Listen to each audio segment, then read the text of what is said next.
Ce matin, j'éprouve deux sentiments.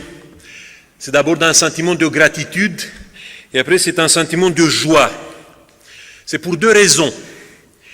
La première raison, c'est parce que je suis dans l'église de nuit après une période de fragilité où j'ai eu plus peur que du mal pendant cette période. Mais aussi, ces deux sentiments sont liés au fait que nous vivons aujourd'hui une cérémonie de la Sainte-Seine après 384 jours à peu près de la dernière cérémonie de la Sainte-Seine que nous avons eue dans notre église, ce qui est beaucoup. Je ne me rappelle pas d'un événement pareil quand dans l'église adventiste que je fréquentais, on a eu une telle hiatus, une telle pause imposée de presque une année et quelques jours. Eh bien, pour un chrétien, la communion, ou la Sainte-Seine, comme nous les adventistes nous nommons ça, c'est l'expression, c'est le sommet de l'expression de la spiritualité que nous avons. Nous avons besoin de vivre ce moment. Il y a certaines églises qui ne conçoivent pas le culte ou l'office sans communier. C'est pour ça que nos frères catholiques ou nos frères luthériens, ils ont mis de la pression sur les gouvernements pour que les églises soient ouvertes, pour célébrer ce moment de la communion. Peut-être il y a certains qui voient dans la communion un miracle, il y a d'autres chrétiens qui voient dans la Sainte-Seine un mystère. Nous les adventistes, nous voyons la Sainte-Seine comme un acte de mémoire. Quoi qu'il y a la conception que nous avons, pour nous tous, le moment de la Sainte-Seine, c'est un moment fort. Parce que c'est le moment où nous célébrons la mort de Jésus-Christ, le fondateur du christianisme. Et cette mort de Jésus-Christ, c'est un sacrifice pour nous, un sacrifice qui nous délivre du péché, qui nous délivre de la mort, qui nous délivre du mal. Et c'est pour ça que tout au long des siècles, le christianisme a embelli ce moment de la communion, de la Sainte-Seine, et cet événement a été transformé dans nos églises dans un événement de joie, dans un événement de mémoire heureuse. Voilà pourquoi aujourd'hui, j'aimerais de faire un petit retour en arrière et de se trouver le jour où Christ a été crucifié et regarder la mort du Christ à travers le regard, à travers la vision que les gens de l'époque avaient sur ce qu'ils voyaient. Parce que la mort du Christ n'a pas été, le jour où il a été crucifié, n'a pas été un événement heureux. Je peux affirmer que c'était la mort la plus atroce que vous pouvez voir à l'époque.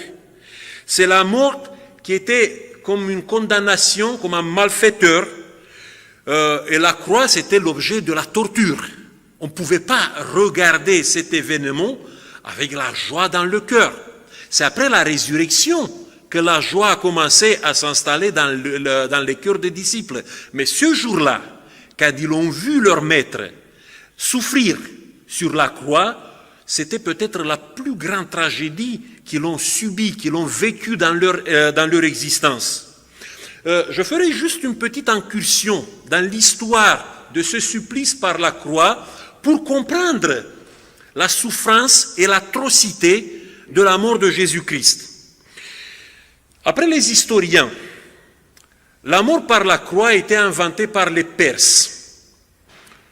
Peut-être vous avez entendu d'un certain empereur qui s'appelle Darius.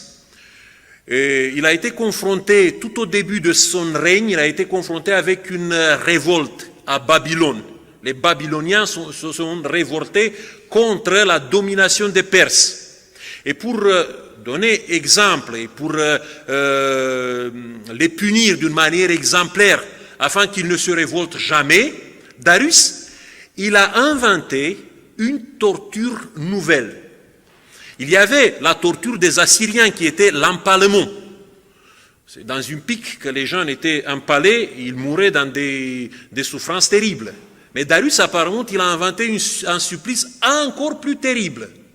Sur un poteau, il a pendu des milliers et des milliers de Babyloniens qui devaient rester comme ça pendant des jours en attendant leur mort dans une position du corps qui était invraisemblable. Et il est possible que ce modèle de torture a été si efficace qu'il a été importé rapidement par tous les peuples de l'Orient. A été utilisé pour punir les malfaiteurs, les révoltés, les rebelles, les gens les plus qui devaient être donnés comme exemple pour le mal qu'ils faisaient.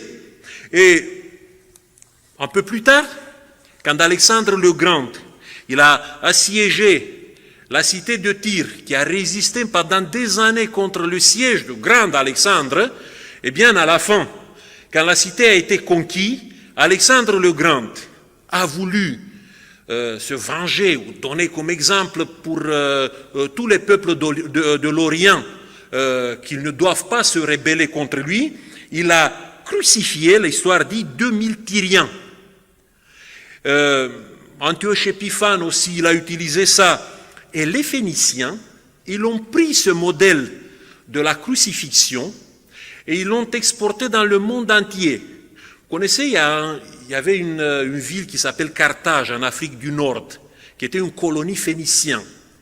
Eh bien, les Carthaginois, c'est eux qui utilisaient la crucifixion pour punir les esclaves fugitifs ou les criminels. Et des Carthaginois, les Romains ont pris le modèle de torture. Il y a les Bretons aussi qui faisaient du commerce avec les Carthaginois, qu'apparemment ils ont utilisé le même type de punition. Mais les Romains, comme ils étaient des gens très rationnels, ils ont bien rationalisé la torture, ils ont ajouté une barre transversale, une barre horizontale, pour accroître la souffrance de celui qui était puni. Et c'est comme ça que nous avons aujourd'hui l'image, vous savez, de la croix sur la forme d'un plus. Parce que les Romains, ils ont utilisé ça pour que la personne qui soit punie comme ça vit des souffrances inouïes. Eh bien, ils ont utilisé ça, ce type de torture, ils l'ont utilisé pendant la révolte de Spartacus.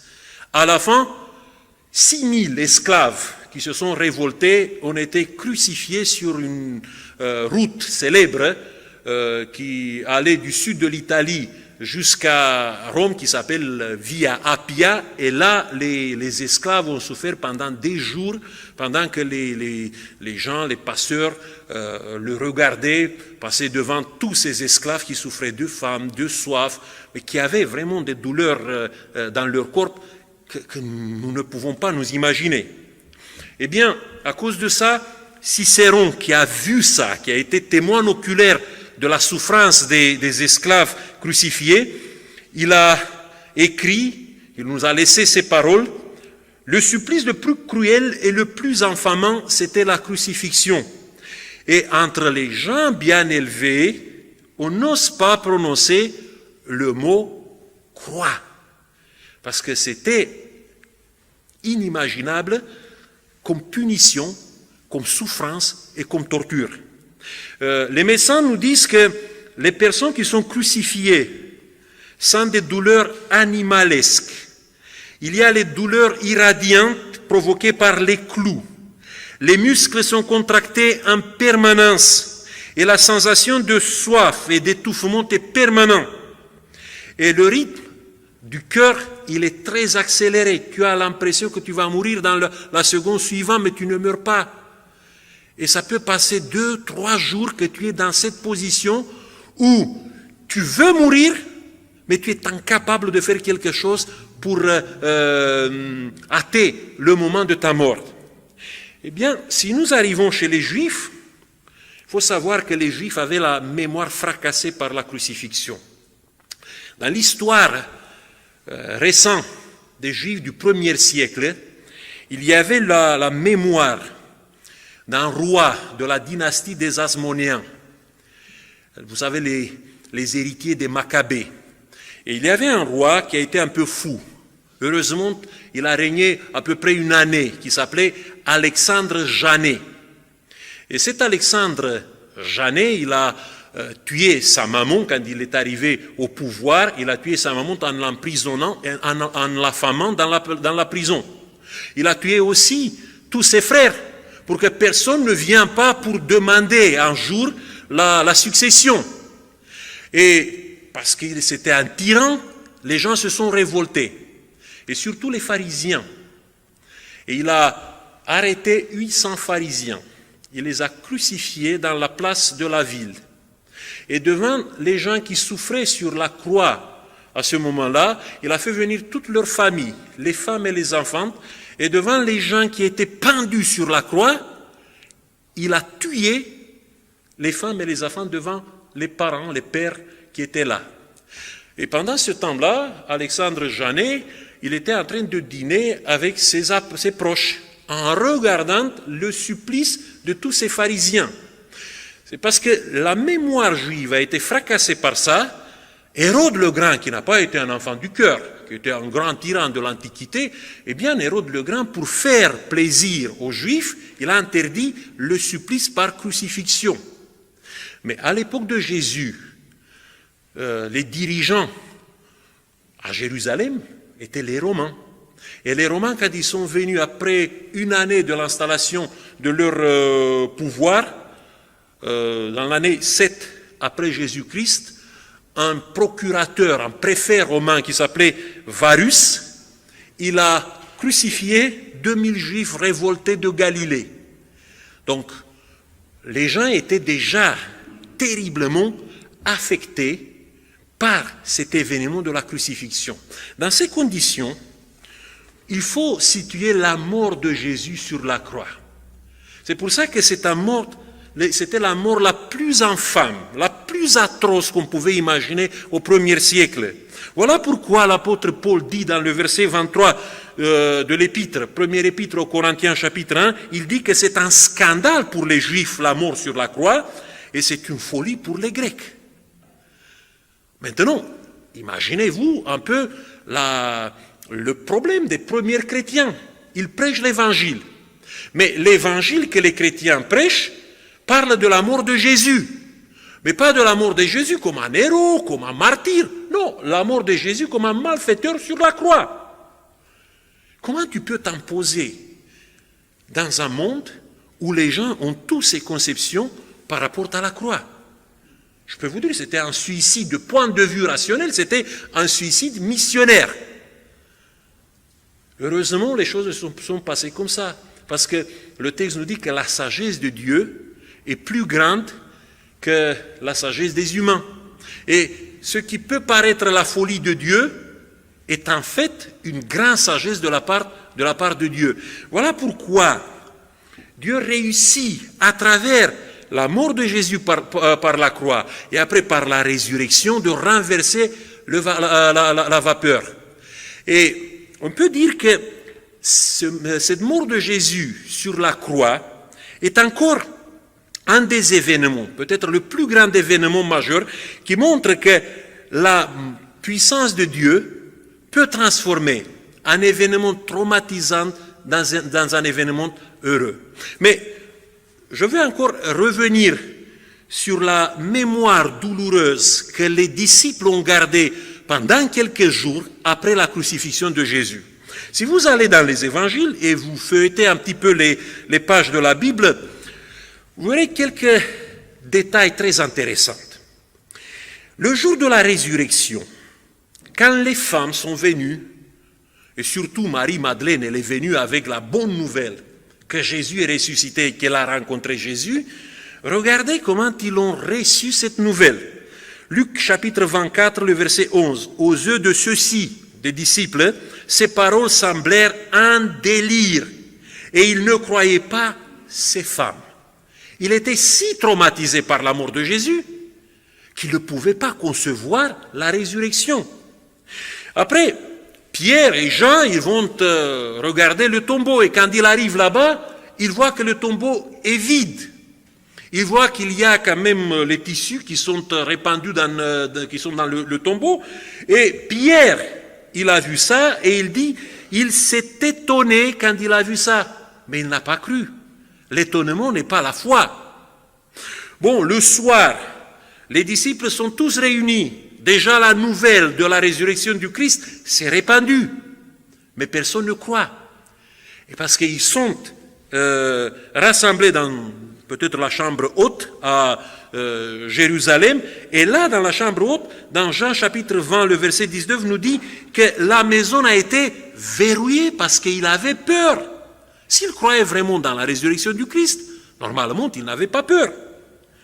Et il y a un événement, un petit épisode, une histoire avec deux disciples qui vont dans leur maison, sur la route de Jérusalem à Emmaüs. Apparemment, il s'agit de Cléopas, un des proches, ce n'est pas parmi les 12 disciples, mais peut-être dans le cercle proche de Jésus, qui est accompagné par une autre personne, mais on ne sait pas le nom.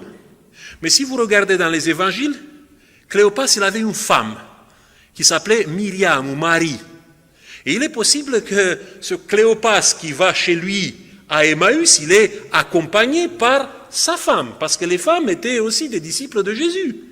On pouvait dire d'une manière générale que toutes les femmes et les hommes qui étaient autour de Jésus faisaient partie du cercle grand des disciples. Eh bien, les deux, ils sont en train de gagner leur maison.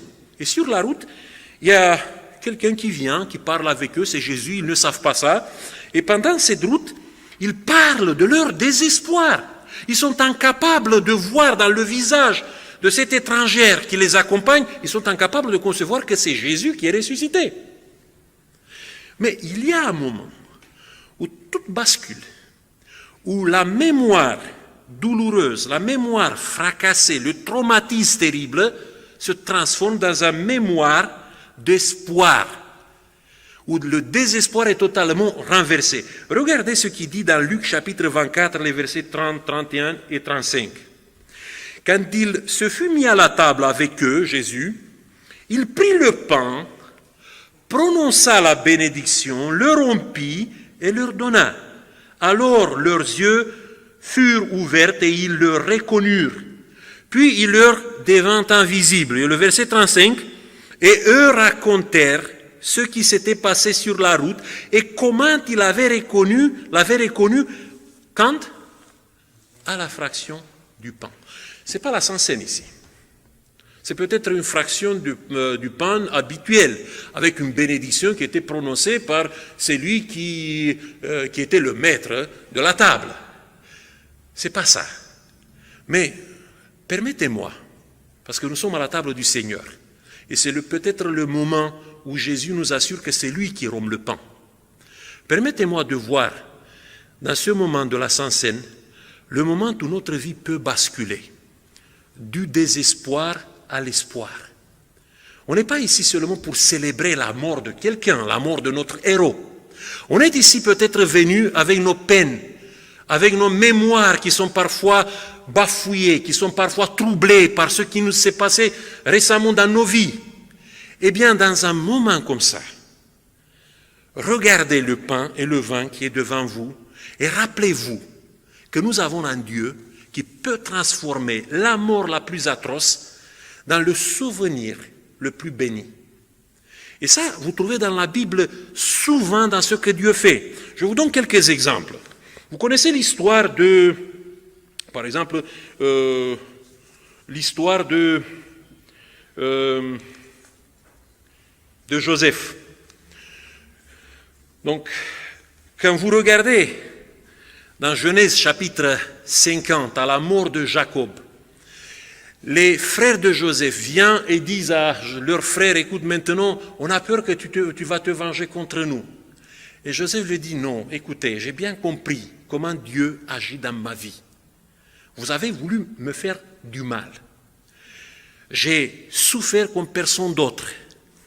Mais ce mal que j'ai subi dans ma vie, Dieu l'a transformé dans quelque chose de bien pour nous tous. Et ça, c'est la manière de Dieu d'agir dans nos vies. Après, vous connaissez peut-être les souffrances des Israélites en Égypte, qui se transforment dans l'épopée du peuple d'Israël, dans la libération la plus grande qu'ils ont vécue dans leur histoire. Jusqu'aujourd'hui, un Israélite, il va bénir cette expérience où Dieu a transformé les souffrances de l'Égypte dans le moment de leur grande libération. Ou regardez dans la Bible, le moment le plus dur de la vie de David, c'est le moment où il commet un péché terrible, l'adultère. Mais lié à ce péché terrible, il y a peut-être le plus beau psaume, le plus beau, la prière la plus forte que nous pouvons lire dans la Bible, le psaume 51. Et ça nous montre encore comment Dieu peut transformer quelque chose qui est une fragilité dans nos vies dans une puissance dans nos existences. Et si vous voulez ajouter encore dans cette palette des événements où la puissance de Dieu se manifeste en transformant une mémoire fracassée dans une mémoire bénie, regardez la situation de Daniel. Il est pris comme esclave, comme otage en Babylone, peut-être il a été mutilé, parce que c'est comme ça qu'il faisait les rois de Babylone à l'époque, pour avoir des servants. Et dans ces conditions, nous avons dans l'histoire de Daniel une histoire qui illumine nos vies jusqu'aujourd'hui. Ce qui a été une tragédie pour lui s'est avéré après un élément fort qui inspire la foi de plusieurs générations d'après. Et pour illustrer peut-être encore plus fort ça, je vais faire appel à une histoire française. Une histoire française avec des éléments que vous connaissez très bien. Peut-être vous connaissez la date de 21 juin 1791. C'est la date où le roi de France de l'époque, Louis XVI, il a décidé de quitter le palais de Tuileries pour fuir, parce qu'il se sentait prisonnier des révolutionnaires. Et il a voulu quitter le palais pour fuir au nord, à la frontière, pour regagner les troupes qui étaient là, qui étaient en guerre avec la France révolutionnaire, et pour revenir à Paris comme conquérante du pouvoir et pour balayer les gouvernements révolutionnaires qu'il considérait qu'ils faisaient beaucoup du mal au pays. Et dans sa fuite, il s'arrête à Bondy, pas très loin de Paris. C'était une relais là-bas à Bondy. Et là, à Bondy, il rencontre celui qui a programmé cette fuite. C'était un diplomate suédois, Axel de Fersen, qui était, il y a des historiens qui disent qu'il a été l'amante de la reine Marie-Antoinette. On ne sait pas si c'est vrai ou non. Mais il tenait beaucoup au couple royal. Et quand ils se sont rencontrés là-bas, il a dit qu'il voulait accompagner le roi sur la route jusqu'à la destination finale. Mais le roi lui a dit non, écoute, tu vas devant nous, nous irons avec la calèche comme on peut, mais toi tu iras à la destination et tu prépares les choses là-bas. Et comme le roi voulait lui montrer sa gratitude, il l'a embrassé, il lui a donné une bague en or massif, avec un seau, avec 3 fleurs de lis. Il lui a donné ça, il lui a dit, tiens ça jusqu'au moment où nous serons sauvés. Et Axel de Fersen, il est parti, il est arrivé à la frontière, il a attendu le roi de le joindre, et vous connaissez l'histoire, finalement le roi, il a été découvert, il a été rapatrié à Paris, et quelques mois plus tard, il a été décapité. Et la bague est restée entre les mains d'Axel de Fersen. Quelques années plus tard, quand une coalition européenne se préparait pour se battre avec l'armée révolutionnaire française, le chef de cette armée, c'était le duc de Brunswick, un Prussien. Et Axel de Fersen lui a donné la bague en lui disant, écoute, après la victoire, quand tu iras à Paris, tu cherches le fils de Louis XVI, le petit Louis XVII, et tu lui donnes la bague de son père. Et vous savez, qu'est-ce qui s'est passé avec ces troupes de duc de Brunswick qui ont été battus à Valmy, et le duc de Brunswick n'a pas pu rencontrer le petit Louis XVII. Bon, quelques années plus tard, le duc de Brunswick, il est mort, mais la bague est restée dans la propriété de ses héritiers. Et vers les années 1830, il y avait un Allemand qui s'appelait Charles Naundorff, qui a commencé à dire qu'il est Louis XVII. Il a donné quand même des évidences pour ça. Il y a certains aristocrates français qui étaient à Berlin qui ont cru ça. Et les héritiers du duc de Brunswick, ils étaient convaincus que Charles Naundorff, il est vraiment Louis XVII. Et ils ont dit, ok, on a trouvé le destinataire de la bague. Ils ont pris la bague, ils ont donné ça à Charles Naundorff. Et Charles Naundorff, il est entré en possession de la bague de son père. C'est ça qu'il a dit. Il est mort quelques années plus tard, mais sa femme et ses enfants se sont battus pour que les droits dynastiques soient reconnus. Ils sont venus à Paris après la révolution de 1848.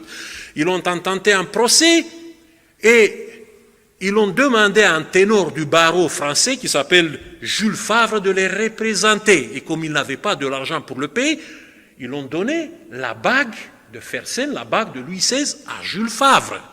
Et Jules Favre a essayé par tous les moyens de défendre les droits dynastiques de la famille Naundorff. Il n'a pas réussi. Mais quelques années plus tard, quand il y a eu le désastre de Sedan de Napoléon III, quand les troupes prussiens encerclaient Paris, eh bien, le gouvernement provisoire a essayé, a tenté de négocier avec Bismarck. Et ils ont envoyé Jules Favre pour discuter avec les Allemands. Et vous connaissez les conditions imposées par les Allemands aux Français. Ils ont perdu l'Alsace, Lorraine, il y a pas mal de... Il y a des... voilà, des... Comment s'appelle ça? De l'argent à payer aux Allemands pour... à cause de leur défaite. Et à la fin, Bismarck a dit, mais tu as signé. Mais où est le sceau de la France pour apposer ça sur le document? Il a dit, non, je n'ai pas ça. Mais tu as une bague à la main. Il avait la bague de Louis XVI. Il a posé la bague de Louis XVI sur le document le plus honteux de toute l'histoire de la France. Bien sûr, après l'événement, la bague est entrée dans les archives du ministère de l'Extérieur et personne ne voulait avoir affaire avec ces bagues maudites. Parce que regardez, qu'est-ce qui s'est passé avec les gens qui ont eu la bague ou qui ont été les destinataires de la bague? Le propriétaire décapité, le destinataire Louis XVII, il est mort 10 ans après 3 ans de misère et de captivité. Axel de Fersen, il a été écharpé par une foule qui était en colère à Stockholm parce qu'il l'accusait qu'il a empoisonné le prince héritier de Suède. Le duc de Brunswick, il est mort en déshonneur parce qu'il y a jusqu'aujourd'hui des doutes par rapport à son caractère. Il y a certains qui disent que Danton l'a payé pour perdre la bataille de Valmy. Charles Naundorff, il est mort ruiné, endetté, rongé par la pneumonie. Et Jules Favre, le dernier propriétaire, est discrédité, critiqué, déshonoré. Il est considéré comme le pire négociateur de l'histoire de la France. Ça, c'est la bague maudite. Et on arrive le 28 juin 1919. Ça, c'est une date importante, parce que c'est le moment où, après des mois de négociations, après la fin de la Première Guerre mondiale, finalement, il fallait signer le traité de Versailles. Le traité qui montrait la supériorité militaire, politique de la France face à l'Allemagne. Et celui qui devait signer ça, c'était Georges Clemenceau, le président du gouvernement de la France. Et lui, quand il est parti de chez lui, il a détourné la voiture pour passer par le bâtiment du ministère de l'Extérieur. Il est entré dans les archives, il a demandé aux archives la bague de Louis XVI. Il a pris la bague, et vous savez, quand ils ont signé le traité de Versailles, le sceau de la France, qui a été apposé sur ce document de la victoire finale après la Grande Guerre, c'était la bague maudite.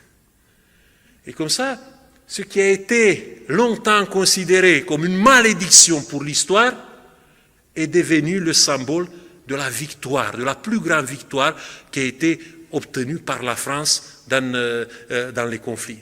Voilà comment il faut envisager le symbole de la Sainte-Seine aujourd'hui.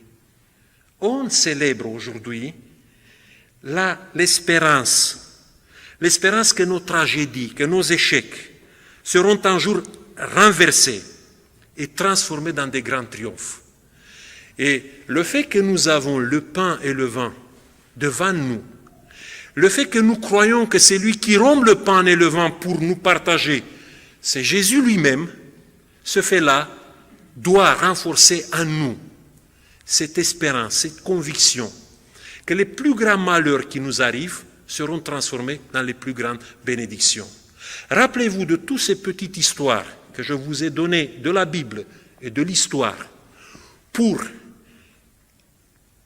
renforcer en nous cette conviction et qu'on part d'ici de la Sainte-Seine d'aujourd'hui avec la promesse de Dieu que quoi qu'il arrive dans nos vies, quoi qu'il est arrivé dans nos vies, à partir d'aujourd'hui, nous pouvons nourrir cette espérance, l'espérance que Dieu renverse le mal pour toujours. Que Dieu nous aide à avoir cette foi. Amen.